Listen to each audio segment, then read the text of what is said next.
እንደምን አመሻችሁ ተመልካቾቻችን። ከዕለቱ የቢዝነስና ምጣኔ ሀብት ዘገባዎች ጋር ናትናኤል በላይነህ ነኝ።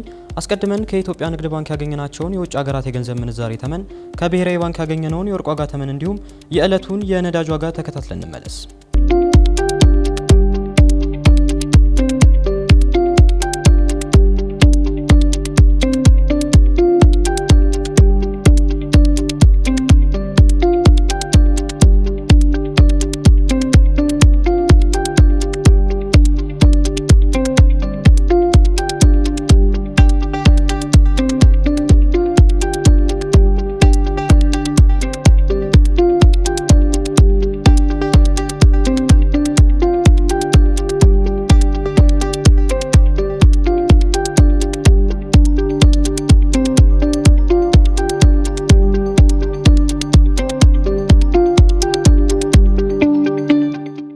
በ2017 በጀት ዓመት ሀገራዊ የውጭ ንግድ አፈጻጸምና በ2018 በጀት ዓመት እቅድ ላይ ከላኪዎች ጋር ውይይት ማካሄዱን የንግድና ቀጠናዊ ትስስር ሚኒስቴር አስታወቀ።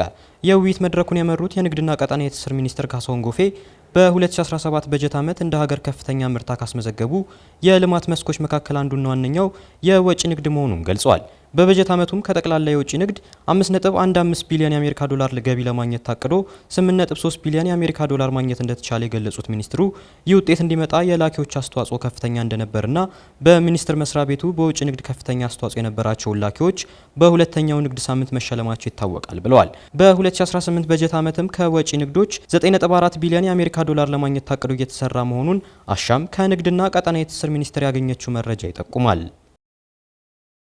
በሚቶ ወረዳ የኩታ ገጠም እርሻ በስፋት እየተከናወነ መሆኑን የግብርና ሚኒስቴር አስታወቀ። በዚህም ስንዴ ከ3700 ሄክታር በላይ፣ በቆሎ ከ4100 ሄክታር በላይ እንዲሁም ማንጎ ከ60 ሄክታር መሬት በላይ እየለማ ሲሆን በዚህም ያርሶ አደሩ የሜካናይዜሽን አጠቃቀም ከጊዜ ወደ ጊዜ እያደገ መምጣቱን አሻም ከግብርና ሚኒስቴር ያገኘችው መረጃ አመላክቷል። በወረዳው የሚገኙ አርሶ አደሮች የተለመዱ ሰብሎችን ከማልማት ባለፈ በዘንድሮ የምርት ዘመን የኤክስፖርት ሰብሎችን በማምረት ገቢያቸውን ማሳደግ ታሳቢ በማድረግ ቻሲድ የተሰኘ ሰብል በ95 ሄክታር መሬት ላይ ያለሙ እንደሚገኙም ሚኒስቴሩ አስታውቋል። በወረዳው አሁን ከሚከናወኑ የግብርና ልማት ተግባራት ባሻገር ይበልጥ ልማቱን ለማስፋትና ምርታማነትን ለማሳደግ የወረዳውን እምቅ የመልማት አቅም በመጠቀም የመስኖ ልማትን ለማስፋፋት የመብራት ኃይል መቆራረጥ ቢስተካከልና የመስኖ ካናል ግንባታዎች ቢከናወኑ ከዚህ የተሻለ ስኬት ላይ መድረስ እንደሚቻልም ተመላክቷል። ከዚህ በተጨማሪም በወረዳው ያለውን የእንስሳት ሀብት ጥቅም ላይ ለመዋል ከአርሶ አደሮች ባሻገር ኢንተርፕራይዞችን በማደራጀት በፍየል እርባታ ላይ በመሳተፍ የስልጤ ፍየል የሚል ስያሜ እንዲያገኙ በማድረግ ለውጭ ገበያ ለማቅረብ የሚያስችል አስቻይ ሁኔታዎችን በማመቻቸት በርካታ ስራዎች የተሰሩ ነው መባሉን የግብርና ሚኒስቴር መረጃ ይጠቁማል።